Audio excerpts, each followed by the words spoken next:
à Bois-le-Roi au moment où j'ai eu mes enfants. C'est-à-dire que j'ai été chercheur à Paris et je me suis dit que c'était impossible d'avoir des enfants dans une ville. Et je souhaitais avoir des enfants dans un endroit qui ressemblait à l'enfance que j'avais eue, c'est-à-dire dans un espace naturel. En fait, j'ai été enfant à Fontaine-le-Port.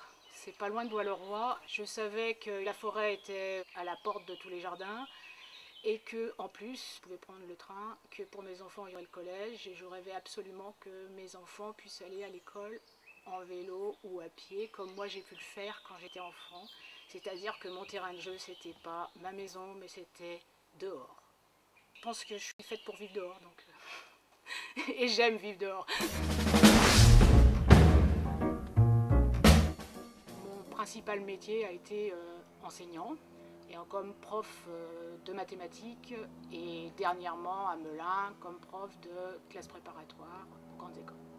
J'ai toujours eu envie d'être enseignante pour la bonne raison que j'aime expliquer. La transmission est pour moi une chose importante dans le sens où l'enseignement c'est une mission de rendre libres les gens.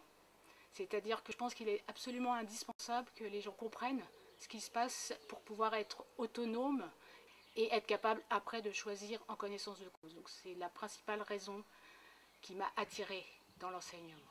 Ensuite, il y a autre chose que j'aime beaucoup, c'est l'échange qu'on peut avoir en expliquant. L'éducation, c'est un aspect essentiel pour devenir citoyen. Les changements se feront par l'éducation.